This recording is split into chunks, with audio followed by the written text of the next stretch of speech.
पाठ 7 सर्वनाम। नाना जी, ये मोहित है। इसके पास नई गेंद है। अब हम इसकी गेंद से खेलेंगे। ये किसकी गेंद है? मैं भी खेलूंगी। ठीक है, पहले तुम सब शरबत पी लो, फिर खेलना।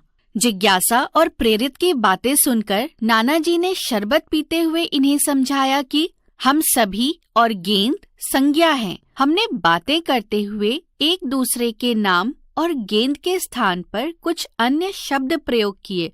जैसे प्रेरित ने मोहित के लिए यह, इसके, इसकी का प्रयोग किया। जिज्ञासा ने अपने लिए मैं का प्रयोग किया और गेंद के लिए यह का प्रयोग किया। प्रेरित ने दोनों के लिए हम का प्रयोग किया। मैंने सभी के लिए तुम सब का प्रयोग किया। ये सभी शब्द संज्ञा के स्थान पर प्रयोग हुए हैं। जो शब्द संज्ञा के स्थान पर प्रयोग किए जाते हैं उन्हें सर्वनाम कहते हैं। बार बार नाम ना बोलकर उसके स्थान पर सर्वनाम शब्दों का प्रयोग किया जाता है। सर्वनाम का प्रयोग करने से भाषा सुंदर लगती है। नाना जी ने जिज्ञासा और प्रेरित को समझाया कि हम सभी ने एक दूसरे के लिए अलग अलग सर्वनाम शब्दों का प्रयोग किया। इस तरह हर किसी के लिए अलग अलग सर्वनाम शब्द होते हैं। जैसे अपने लिए मैं, मेरा, मुझे, हम, हमें, हमारा आदि। जिससे बात की जाए तुम, तुम्हें, तुम्हारा, आप, आपका आदि।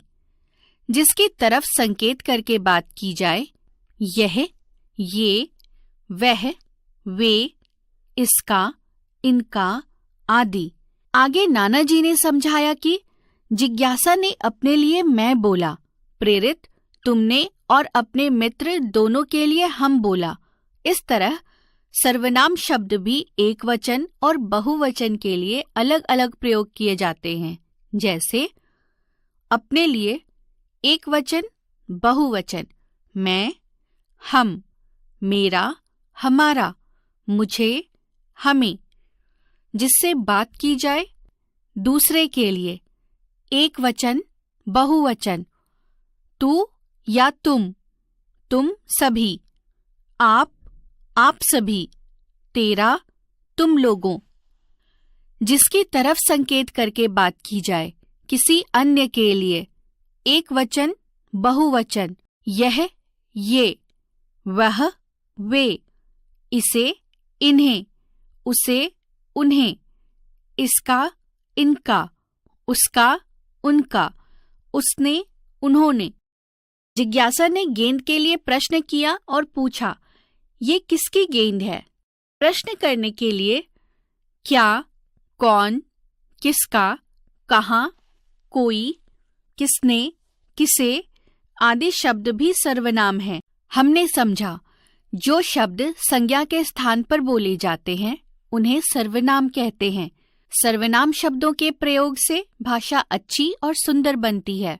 हर किसी के लिए अलग अलग सर्वनाम शब्द होते हैं। सर्वनाम शब्द एक वचन और बहुवचन के अनुसार प्रयोग किए जाते हैं।